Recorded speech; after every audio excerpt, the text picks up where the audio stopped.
Bab 616, Penyuruh telah lahir. Kelvin, yang memakai topeng, memuntahkan seteguk darah. Meskipun dia memukul mundur orang yang menyerangnya, dia tidak tahan lagi dan segera jatuh ke tanah. Dia segera duduk bersila, mengaktifkan energi aslinya dan menekan luka di tubuhnya. Ada lebih dari 10.000 orang di daerah ini.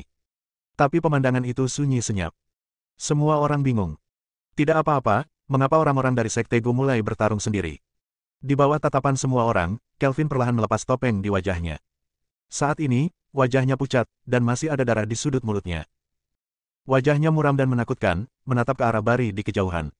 Bari, aku memperlakukanmu dengan baik, kamu sebenarnya. Kelvin dipenuhi amarah, dan dia meraung, dan begitu dia membuka mulutnya, seteguk darah muncrat. Ya. Bari berbicara perlahan dan berkata, kamu memperlakukanku dengan baik. Jika kamu tidak menyelamatkanku saat itu, aku akan mati. Namun, 100 tahun telah berlalu dan kamu tidak lagi memiliki keinginan untuk mendominasi. Selama 100 tahun terakhir, Anda telah mengasingkan diri. Jika Anda memiliki ambisi awal, Daxia dan bahkan seluruh dunia akan berada di tangan Anda.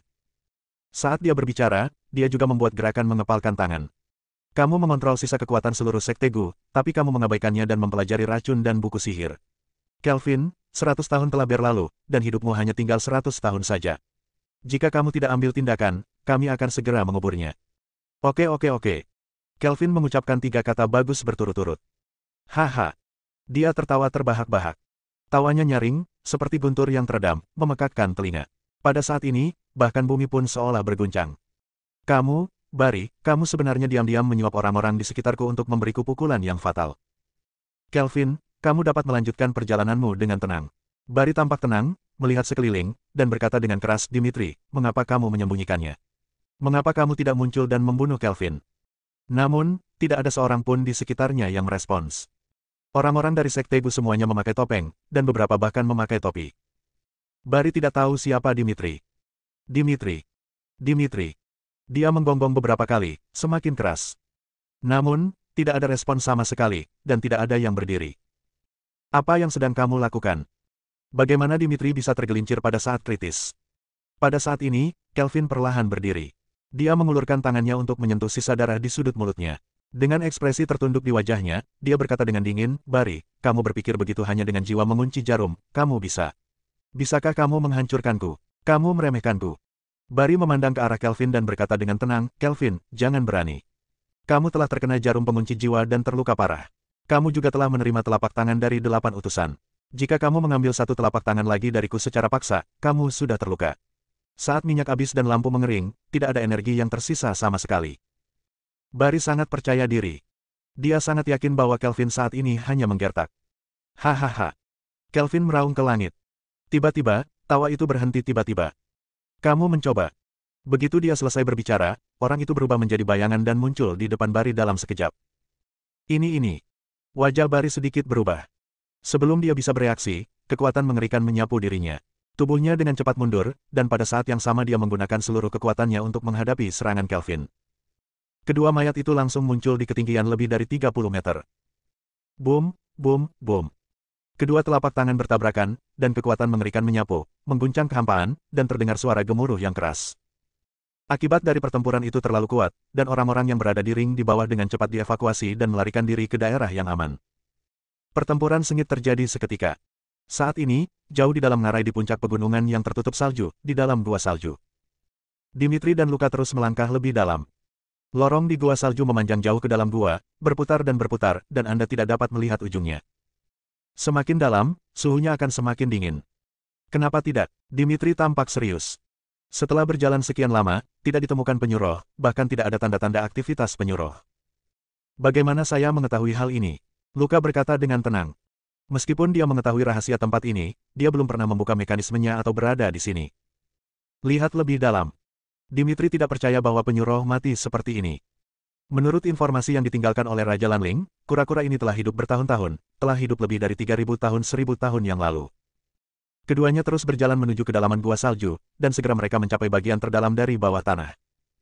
Ada kolam dingin di sini. Air di kolam dingin itu dipenuhi kabut putih. Luka melihat sekeliling dan berkata, tidak mungkin.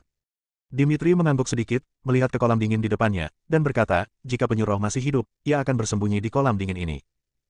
Saat dia berbicara, dia melambaikan tangannya dengan telapak tangan. Ki yang besar berubah menjadi ilusi dan menyerang langsung di kolam dingin. Boom! Tiba-tiba, air memercik. Saat ini, gua salju langsung terguncang. Di kolam yang dingin, seekor kura-kura tua perlahan muncul ke permukaan. Kura-kura ini tingginya lebih dari 10 meter dan panjang 30 meter, cangkang kura-kura berwarna hitam dengan banyak lumut di atasnya, matanya seperti dua lentera, memancarkan cahaya berwarna merah darah. Roh, kura-kura roh. Dimitri menjadi bersemangat saat melihat kura-kura tua itu tergeletak di air. Dia mengambil tindakan dengan cepat, dan kekuatan mengerikan itu membentuk badai yang tak terlihat dan menyapu dirinya. Serangannya ditujukan pada penyu, namun penyu tersebut tidak terluka. Saya melihat penyu dengan cepat keluar dari air, ekornya yang besar menyapu ke depan dengan kekuatan yang tak tertandingi. Ekspresi Dimitri dan Luka sedikit berubah dan mereka segera mengungsi. Ekor besar itu menyapu dinding batu di sekitarnya. Batuan di dinding batu langsung terguling. Boom! Gua salju mulai berguncang dan menunjukkan tanda-tanda runtuh. Kekuatan yang sangat kuat. Ekspresi Dimitri sedikit berubah dan dia segera mengungsi. Penyu roh itu benar-benar marah. Ia tidur di sini, tapi diganggu. Ia mengejar dengan kakinya. Dimitri dan Luka melarikan diri dengan sangat cepat, tetapi penyu roh bahkan lebih cepat. Meskipun dia bertubuh besar, dia tidak puas sama sekali saat berlari. Dia bergegas dan bergegas keluar dari gua salju. Dimitri dan Luka bergegas keluar dari gua salju dan dengan cepat terbang ke atas. Penyu roh bergegas keluar. Begitu dia muncul di ngarai di luar tebing, penyu roh meraung. Raungannya seperti guntur. Gelombang suara yang kuat menyapu, dan balok es di kedua sisi tebing hancur dan runtuh seketika. Pegunungan yang tertutup salju di kejauhan juga terkena dampaknya dan mulai runtuh. Sekte Tianshan. Semua orang menyaksikan pertempuran sengit antara Kelvin dan Barry, tetapi pada saat ini, dua sosok terbang dengan cepat, diikuti oleh auman binatang tak dikenal, kemudian tanah berguncang, dan pegunungan bersalju di kejauhan mulai runtuh menyebabkan longsor. Semua orang melihat sekeliling.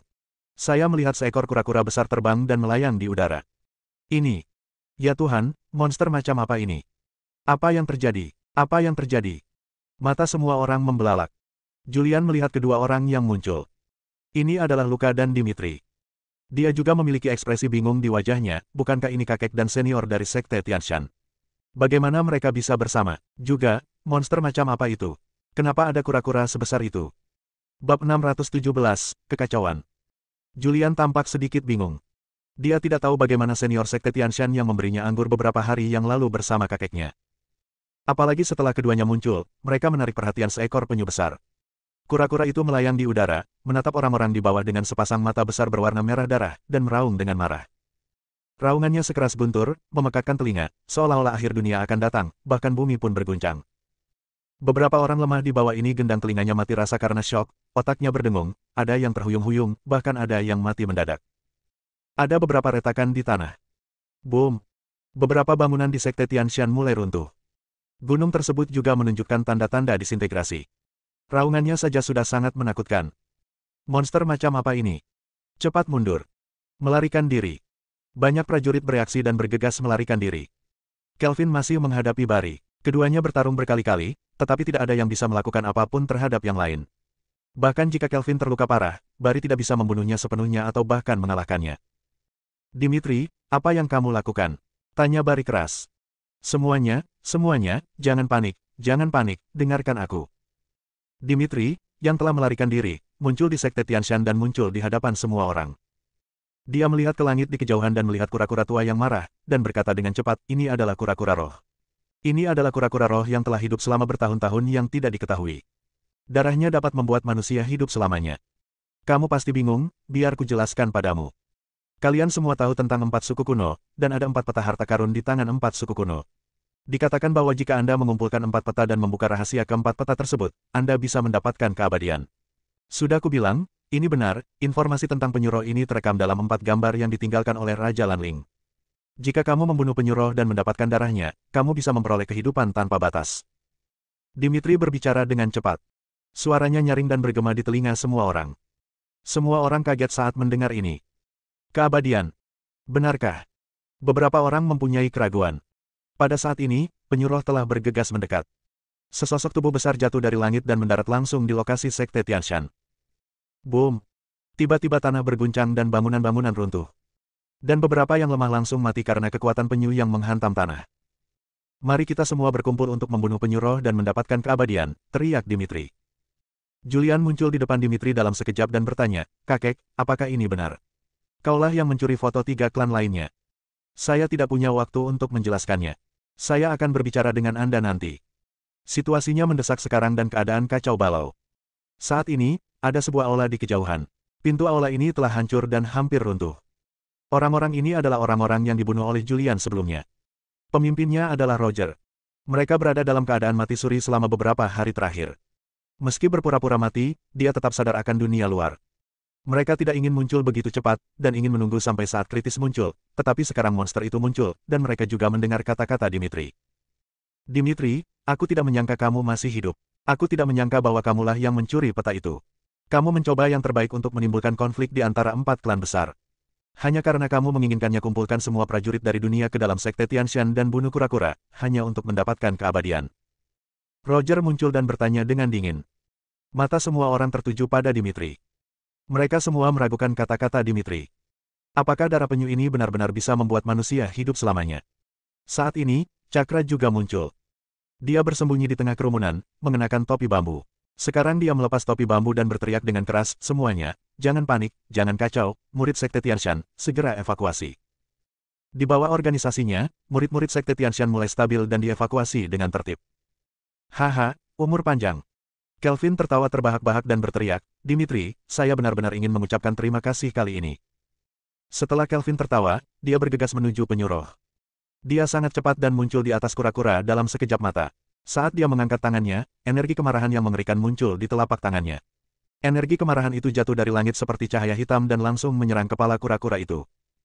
Namun penyuruh memiliki kulit yang tebal dan daging yang tebal. Meskipun Kelvin sangat kuat dan memiliki ki yang tak tertandingi, dia masih tidak dapat menyebabkan kerusakan besar pada penyuruh. Setelah penyuruh diserang, dia langsung menjadi marah. Ekor besar itu menyapu dan menuju ke arah Kelvin. Ekornya menyapu, membentuk angin puting beliung. Kelvin langsung dipukul, tubuhnya terlempar, dan seteguk darah muncrat. Dia sudah terluka. Sekarang dia melihat kura-kura itu dan mengetahui bahwa darahnya dapat menyebabkan keabadian. Dia tidak sabar untuk mengambil tindakan, tetapi dia meremehkan kura-kura itu. Setelah terluka, lukanya menjadi lebih serius. Segera setelah kura-kura tersebut mengalahkan Kelvin, Dimitri mengambil inisiatif dan melancarkan serangan terhadap kura-kura tersebut. Dia tahu bahwa jika dia tidak memimpin, prajurit lain tidak akan mengambil risiko. Pada saat ini, Luka juga mengikuti Dimitri. Kailin di kejauhan memandang Luka yang muncul dan sedikit mengernyit, bukankah ini leluhurnya? Nenek moyangnya masih hidup. Dia belum pernah bertemu Luka, tapi dia telah melihat potretnya. Leluhur, ambil pedangnya. Teriak Kailin dan segera membuang pedang es di tangannya. Luka dengan akurat mengambil pedang es terbang itu. Tarik pedangmu. Swoosh. Cahaya dingin tiba-tiba muncul. Luka mengambil pedang es dan melancarkan serangan terhadap penyuruh. Dia menggunakan gerakan supernya, teknik 10.000 pedang es. Udara dingin berkumpul menjadi es, dan pedang yang terbentuk dari es menyapu ke depan dengan kuat, menyerang kura-kura dengan serangan yang mengerikan.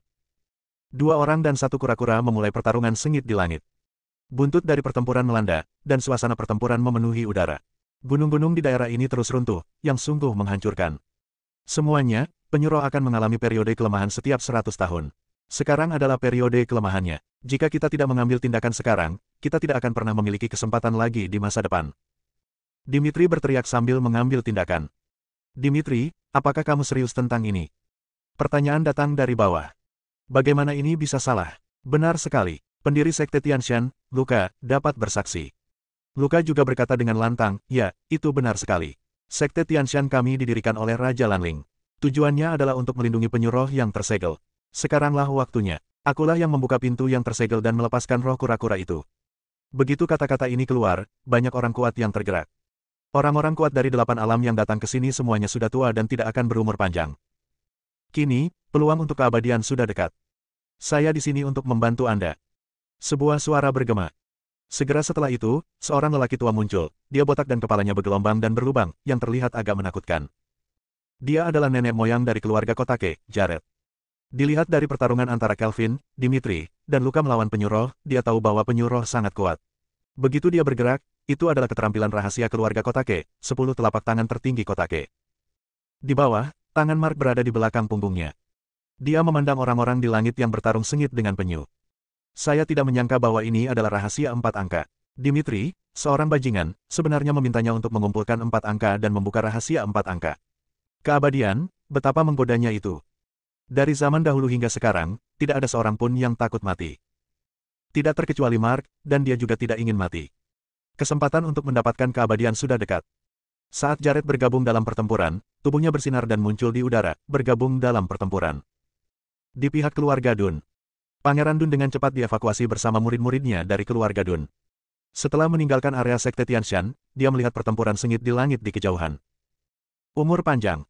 Ada sedikit depresi di wajah lamanya. Saya harus mendapatkan darah kura-kura itu. Kalian cepat keluar dari sini. Setelah memberikan instruksi, tubuhnya juga melesat ke langit, dan dia dengan cepat bergegas menuju area pertempuran. Dia juga ingin menjadi orang pertama yang membunuh penyuruh dan mendapatkan darah penyuruh terlebih dahulu. Bab 618, tidak bisa pergi. Saat Mark bergabung dalam pertempuran, sudah ada 4 ahli tingkat 8 yang bertarung melawan penyuruh. Dimitri, Luka, Jared, Mark. Keempat orang ini semuanya berada di alam ke-8. Keempat orang itu berdiri di 4 arah, semuanya menunjukkan keahlian unik mereka. Keempat Ki, seperti 4 berkas cahaya, terus-menerus menyerang kura-kura. Namun, cangkang penyuruh sangat keras bahkan 8 alam tidak dapat merusaknya sama sekali. Gemuruh. Dampak mengerikan dari energi sejati terus melanda, dan pegunungan di sekitarnya terus hancur. Di bawah, ada banyak korban jiwa. Beberapa dari mereka yang lemah telah tewas setelah pertempuran. Beberapa yang lebih kuat juga terluka. Mereka yang berada di alam ketiga atau lebih tinggi sedang berlari menyelamatkan nyawa mereka dengan cepat. Julian melihat pertempuran sengit di langit di kejauhan, ekspresinya serius. Dia mencoba yang terbaik untuk melenyapkan Sekte Gu, tetapi dia tidak menyangka kakeknya Dimitri telah melakukan begitu banyak hal secara diam-diam, menarik prajurit dari seluruh dunia untuk datang ke sini untuk membunuh penyuruh dan mendapatkan keabadian. Sekarang, dia meragukan kakeknya. Saya tidak tahu orang seperti apa dia.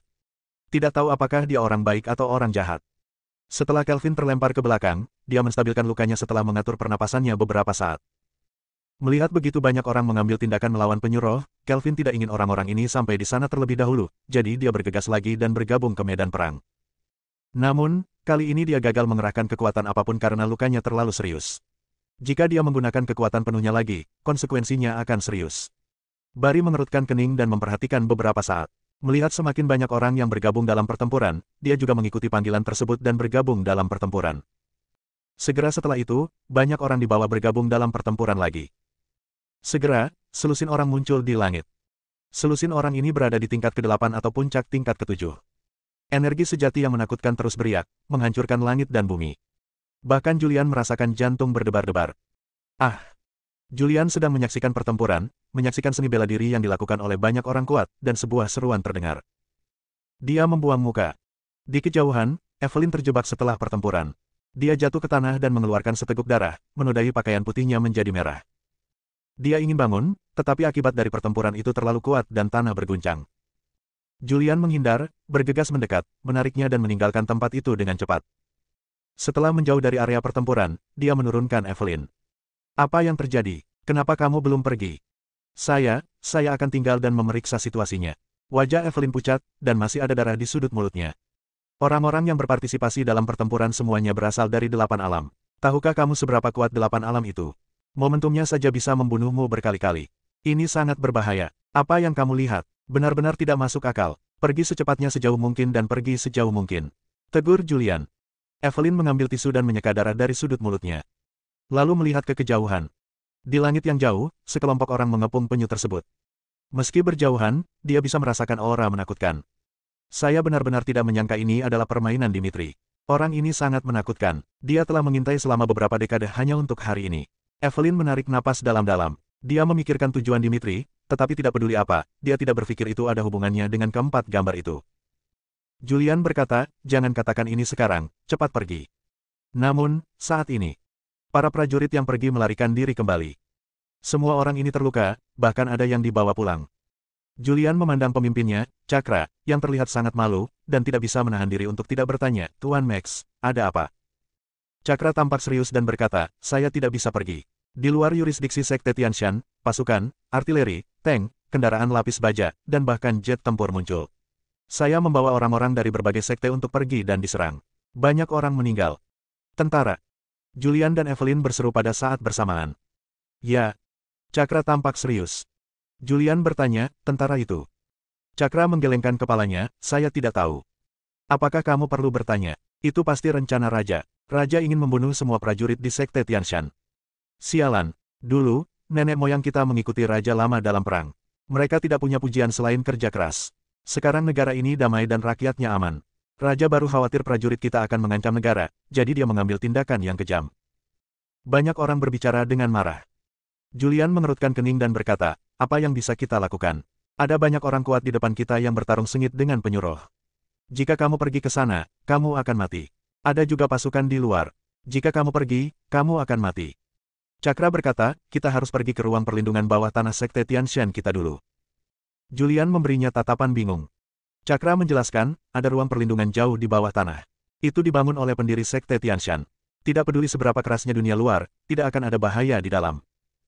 Evelyn berkata tepat waktu, bukankah ini benar? Tidakkah kamu melihat betapa sengitnya pertempuran itu? Begitu banyak gunung yang runtuh. Jika kita masuk, pada akhirnya kita pasti akan terkubur di bawah tanah. Tidak ada pilihan lain selain pergi dulu, lalu mencari cara untuk pergi. Cakra juga tahu bahwa begitu mereka pergi ke ruang bawah tanah, berdasarkan intensitas pertempuran saat ini, Sekte Tianshan pasti akan dikalahkan dan mereka akan dikuburkan di bawah tanah, tetapi jika mereka tidak pergi sekarang, mereka akan mati. Setidaknya mereka punya kesempatan untuk bertahan hidup. Dia melihat ke arah prajurit yang masih hidup yang hadir dan bertanya, semuanya, bagaimana menurutmu, haruskah kamu pergi bersamaku atau tetap di sini? Kenapa tinggal? Jika tentara datang, kita pasti akan mati. Bahkan jika tentara hanya berada di pinggiran, mengingat intensitas pertempuran, kita akan segera terkena dampaknya. Pergi dan berlindung dulu. Banyak orang berbicara satu demi satu. Cakra segera memerintahkan, Kailin, bawa semua orang ke ruang perlindungan bawah tanah melalui lorong lain. Saya akan tetap di luar. Setelah pertempuran selesai, jika Anda terkubur di bawah tanah, saya akan menemukan cara untuk menyelamatkan Anda. Kailin mengangguk, memandang semua orang, dan berkata, semuanya, ikuti saya. Julian juga memandang Evelyn dan berkata, kamu ikut juga. Evelyn meliriknya dan bertanya, bagaimana denganmu? Julian berkata, saya juga telah memasuki alam ketujuh dan memiliki kemampuan untuk melindungi diri saya sendiri. Oke. Evelyn tidak banyak bicara dan mengikuti Kailin dan yang lainnya pergi. Segera, hanya Julian dan Cakra yang tersisa di sini. Julian berkata dengan ketidakberdayaan di wajahnya, saya tidak menyangka akan menjadi seperti ini. Cakra melihat pertempuran di kejauhan dengan ekspresi serius dan bertanya, apakah yang dikatakan kakekmu benar? Gambar yang dijaga oleh 4 klan besar benar-benar mencatat kisah penyuruh. Darah penyuruh benar-benar bisa hidup selamanya. Julian menggelengkan kepalanya. Bagaimana aku tahu? Aku masih bertanya-tanya. Mari kita lihat dulu lalu bicara. Sekarang tinggal menunggu saja. Tunggu sampai semua orang membunuh penyuruh. Julian juga melihat pertempuran sengit di kejauhan dan menghela nafas, saya khawatir tidak ada cara untuk menghadapi akibatnya. Jika darah penyuruh benar-benar dapat hidup selamanya, maka setelah membunuh penyuruh, akan ada pertempuran sengit lainnya. Saya khawatir ada begitu banyak orang kuat, sangat sedikit yang selamat. Bab 619, Pertarungan Sengit. Keinginan manusia tidak ada habisnya. Terutama keinginan akan keabadian. Semua orang takut mati. Semakin lama Anda hidup, semakin Anda takut akan kematian. Jika darah penyuruh benar-benar memiliki efek keabadian, maka ketika roh penyu mati, akan terjadi pertarungan untuk mendapatkannya. Siapa yang terakhir tertawa? Julian tidak tahu. Dia menyaksikan pertempuran itu dari kejauhan. Di langit, lebih dari selusin orang mengambil tindakan pada saat yang sama, menampilkan berbagai keterampilan khusus satu demi satu. Gelombang energi sejati terus menyerang penyuruh satu demi satu. Aduh! Kura-kura itu sangat marah. Ekor besarnya menyapu. Angin kencang menyapu, membuat kekosongan berderak. Saat itu, 3 orang dipukul. Mereka semua muntah darah dan tubuh mereka terlempar ke belakang. Swoosh! Julian juga ketakutan saat melihat pertempuran yang begitu sengit. Penyuruh itu sangat kuat. Begitu banyak orang kuat yang menyerang bersama-sama dan bertarung dalam waktu yang lama, namun sepertinya tidak menunjukkan tanda-tanda cedera, sedangkan orang yang menyerangnya sedikit banyak terluka. Di medan perang yang jauh, Dimitri juga terluka. Dia mengambil kesempatan ini untuk mundur. Kemudian, dia berkeliling di sekitar area luar pertempuran, mengamati pertempuran dan situasi semua orang. Dia tahu kelemahan kura-kura itu. Setelah kekuatan fisik penyuruh hampir habis, dia dapat mengambil tindakan, tetapi dia harus membiarkan penyuruh melukai orang lain yang hadir, dan kemudian dia akan dihancurkan bersama. Hanya dia yang bisa hidup selamanya. Yang lainnya, tidak pantas mendapatkannya. Luka juga mengetahui tujuan Dimitri. Setelah terkejut sampai muntah darah, dia juga mulai mempertahankan kekuatannya. Dimitri memperhatikan untuk waktu yang lama dan merasa jika ini terus berlanjut, tidak mungkin membunuh penyuruh. Matanya berputar, dan segera dia mengaktifkan energi aslinya dan bergegas menuju penyuruh dengan kecepatan yang sangat cepat. Energi sejati berubah menjadi pedang besar. Dia memegang pedang Zenki dan muncul di atas kura-kura roh dalam sekejap. Kemudian dalam sekejap, dia muncul di depannya.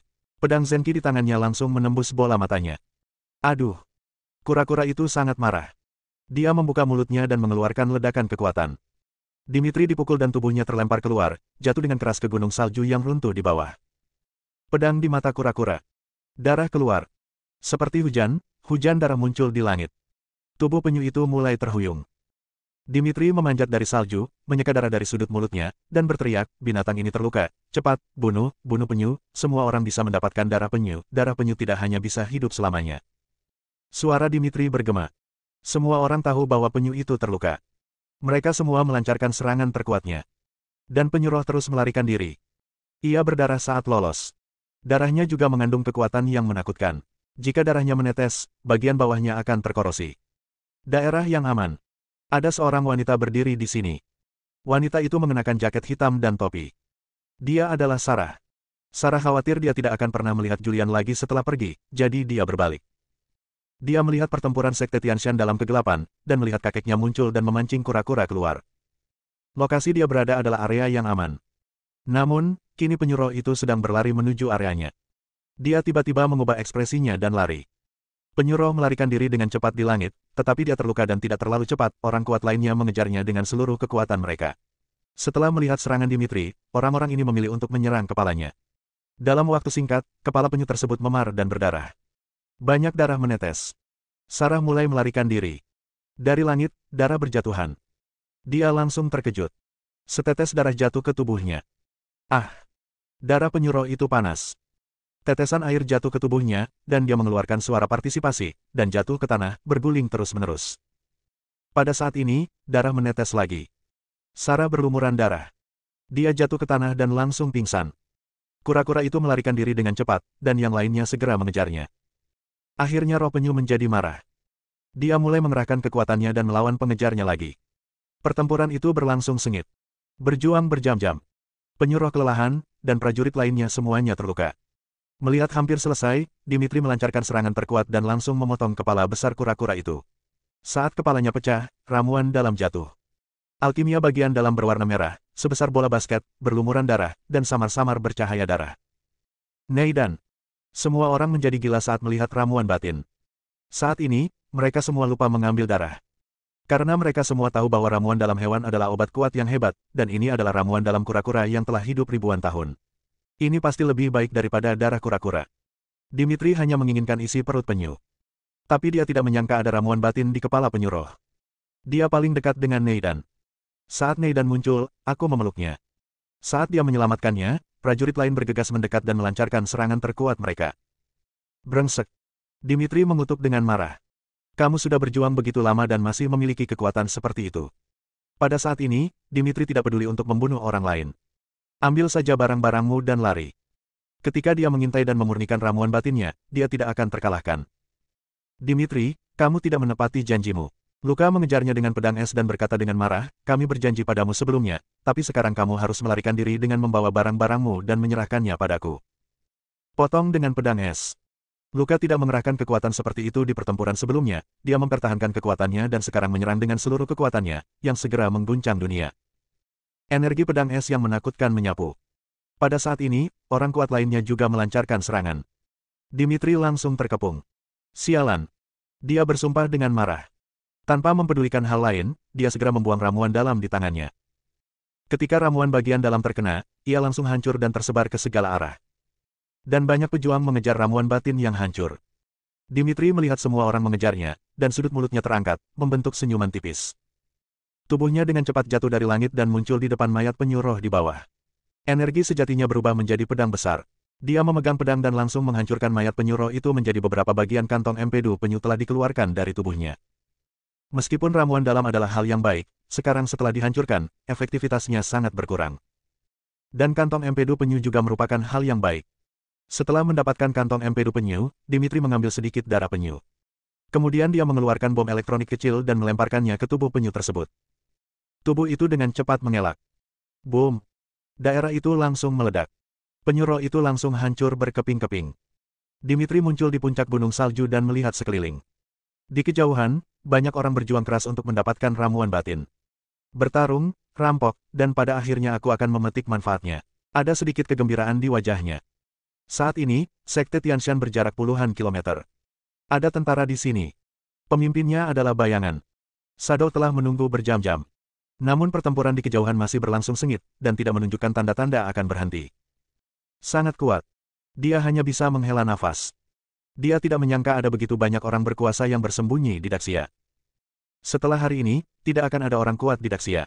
Begitu orang-orang di sini mati, tidak akan ada orang kuat di setiap sekte dan keluarga. Akan lebih mudah untuk menghadapinya.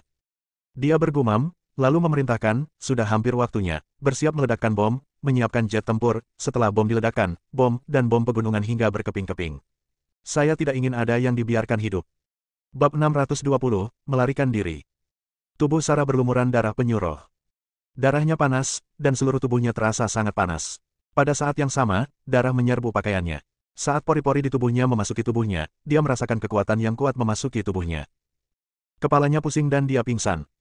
Saya tidak tahu berapa lama waktu berlalu sebelum dia bangun. Ah! Segera setelah saya bangun, saya merasakan sakit kepala yang luar biasa. Dia tidak bisa menahan diri untuk tidak berteriak. Boom! Saat ini, ada ledakan menderu di kejauhan. Ledakannya bergema dan tanah berguncang, seolah-olah akan terjadi gempa bumi. Sarah berdiri karena terkejut. Boom, boom, boom. Ledakan terus terjadi di kejauhan. Dia panik. Saat ini, Julian sedang bersama Cakra. Penyuruh telah terbunuh, dan ramuan dalam penyuruh telah hancur dan tersebar menjadi beberapa bagian. Banyak orang kuat telah berjuang untuk memperjuangkan ramuan dalam, menjungkir balikkan dunia. Dia dan Cakra berencana untuk pergi ke sana dan melihat situasinya. Ledakan yang tiba-tiba itu hampir membuat mereka berdua kehilangan keseimbangan. Apa yang terjadi? Cakra panik. Setelah Julian berdiri teguh, dia berbalik dan melihat. Gemuruh. Tidak jauh darinya, tanah terus-menerus diledakkan dan berguling, dan puing-puing beterbangan di langit. Bajingan. Julian tidak bisa menahan diri untuk tidak mengutuk dan berteriak, cepat pergi, ada bom yang terkubur di bawah tanah, dan sekarang bom itu telah meledak. Julian tidak peduli, jadi dia mengaktifkan energinya dan melarikan diri. Boom. Begitu dia menghindar, area di mana dia berada meledak. Area di sekitar Sekte Tianshan meledak dalam sekejap. Banyak gunung yang runtuh pada pertempuran sengit sebelumnya telah retak. Kini bom telah diledakkan dan beberapa gunung mulai hancur. Ah! Sarah melihat banyak gunung yang meledak, dan wajahnya menjadi pucat karena ketakutan. Tolong! Dia berseru keras. Dia ingin menggunakan energinya untuk melarikan diri. Namun, segera setelah energi sebenarnya diaktifkan, rasa sakit yang hebat datang dari tubuh. Suami. Dia tidak bisa mengaktifkan ki-nya. Tanah berguncang begitu hebat sehingga dia tidak bisa berdiri diam dan jatuh ke tanah. Wajahnya pucat dan dia terus berteriak. Tapi, di gunung tandus ini. Dia memanggil ke langit, tapi langit tidak merespon. Dia memanggil ke bumi, tapi bumi tidak merespon. Di tanah, retakan muncul dan menyebar dengan cepat. Sarah memutar tubuhnya saat melihatnya. Namun, ia membentur batu di sampingnya. Rasa sakitnya sangat menyakitkan hingga dia menitikkan air mata. Suamiku, di mana kamu? Datang dan selamatkan aku. Sarah tidak berdaya dan putus asa. Dia terus menangis dan berteriak. Namun saat ini, banyak jet tempur muncul di langit. Jet tempur terus meluncurkan rudal kecil. Boom! Boom! Boom! Rudal-rudal kecil terus membombardir daerah tersebut. Daerah ini sedang mengalami longsor dan longsor. Orang-orang kuat yang merebut ramuan dalam semuanya tercengang. Mereka tidak tahu apa yang sedang terjadi, dan mereka tidak tahu mengapa ada jet tempur yang membom daerah itu. Rudal diluncurkan dari langit. Puncak gunung salju. Di atas batu. Dimitri melihat sekeliling. Ketika dia melihat jet tempur di langit, wajahnya serius dan dia bergumam, apa yang Raja ingin lakukan? Apakah dia ingin membunuh semua orang di Sekte Tianshan? Saat ini, dia sepertinya mendengar teriakan minta tolong. Dia mengerutkan kening. Ada apa? Suara Sarah. Dia mengira dia salah dengar, jadi dia segera menahan nafas dan mendengarkan dengan serius. Dia mendengarnya. Segera, tubuh itu melintas dan menghilang. Setelah beberapa napas, dia muncul di depan Sarah. Dia melambaikan tangannya dengan santai, dan kekuatan yang kuat muncul di telapak tangannya. Sarah langsung menepi. Dia menarik Sarah dan bertanya, Sarah, kenapa kamu masih di sini? Bukankah kamu kembali tadi malam? Kakek. Sarah menangis saat melihat Dimitri. Dimitri memperhatikan bahwa dia berlumuran darah, mengerutkan kening dan bertanya, apakah kamu terluka? Dia mengambil tangan Sarah dan meletakkannya di denyut nadinya. Pada saat ini, ekspresi Dimitri berubah. Nafas yang kuat. Saat ini, sebuah rudal ditembakkan. Berjalan. Dimitri berada di alam ke-8, dan dia merasakan aura berbahaya. Menarik Sarah, dia dengan cepat melarikan diri. Begitu mereka menghindar, misil mendarat di area tempat mereka berada. Boom! Dalam radius 1 kilometer, semuanya langsung rata dengan tanah, dan banyak batu berguling dan terbang ke udara. Di angkasa, ada lebih dari 100 jet tempur. Pengeboman gila-gilaan terhadap para prajurit di bawah. Bahkan jika para pejuang ini semuanya berada di alam ke-8, mereka tetap tidak tahan. Selain itu, mereka pernah terluka sebelumnya, dan sekarang mereka semakin dipermalukan dengan pemboman tersebut. Oh sial! Dimitri menarik Sarah untuk lari menyelamatkan nyawanya dan terus berteriak. Bajingan sialan, jangan tunggu aku pergi hidup-hidup, kalau tidak aku ingin kamu terlihat baik. Ada terlalu banyak jet tempur. Meskipun Dimitri berada di alam ke-8, dia tidak bisa membawa Sarah keluar dari masalah. Dia membawa Sarah dan dengan cepat bergegas menuju gua darah. Gunung itu hancur berkeping-keping. Dimitri sangat cepat dan bergegas saat pintu masuk gua salju diblokir, membawa Sarah jauh ke bawah tanah. Di luar, masih ada pergerakan. Dan bebatuan di sekitar gua salju terus runtuh. Dimitri tidak punya pilihan selain terus menggali lebih dalam ke dalam tanah. Saat melewati gerbang besi, saya melihat pedang jahat sejati di tanah. Saya mengambilnya dengan santai dan pada saat yang sama mengaktifkan energi sejati saya untuk melawan pikiran jahat dari pedang jahat sejati. Segera, dia membawa Sarah ke bagian terdalam bawah tanah. Setelah mencapai bagian terdalam dari bawah tanah, pergerakan di luar menjadi jauh lebih kecil. Namun masih ada tanda-tanda guncangan di permukaan tanah, namun gua ini tidak terbentuk secara alami. Sepertinya dibangun secara khusus oleh seseorang dan sangat kuat. Kakek, aku kepanasan sekali, batinku kepanasan sekali. Sarah masih sadar, dan dia merasa seolah ada api yang menyala di tubuhnya. Dia meraih pakaiannya. Perempuan ini. Ekspresi Dimitri sedikit berubah, dan dia dengan cepat menyentuh titik akupuntur Sarah. Segera, dia memeriksa denyut nadinya lagi. Setelah beberapa saat, dia bertanya, Sarah, apa yang terjadi? Wajah Sarah memerah karena kesakitan. Entahlah, darah jatuh dari langit, aku berlumuran darah, itu saja. Darah penyu, Dimitri segera mengerti. Segera, dia mengangkat tangannya dan meletakkannya di punggung Sarah, dan Zenki yang kuat berubah menjadi tubuh Sarah. Dia mulai menggunakan energi sejatinya untuk memurnikan energi agung di tubuh Sarah. Saat ini, dunia luar. Julian dan Luka terus berlari menyelamatkan diri. Saudara Visser, ini bukan jalan yang harus ditempuh. Serangannya terlalu intensif. Jika kita menundanya lebih lama lagi, kita akan mati, teriak Cakra dengan cemas. Brengsek. Julian mengutuk dengan marah. Dia tidak pernah menyangka Wang bisa begitu kejam. Sekarang, kita tidak bisa masuk lebih dalam, kalau tidak kita akan mati jika masuk lebih dalam. Ayo kembali. Hanya ada satu cara untuk bertahan hidup sekarang, yaitu kembali dan menemukan orang yang memberi perintah. Cakra mengangguk. Julian dengan cepat kembali ke rute semula. Selama kurun waktu tersebut, ia menjadi tegang, tidak berani gegabah, dan terus menghindari misil yang diluncurkan. Dia mencapai kecepatan ekstrim. Segera, mereka bergegas keluar dari area di mana Sekte Tianshan berada. Di luar faksi Tianshan. Kekuatan besar ini ditempatkan di sini.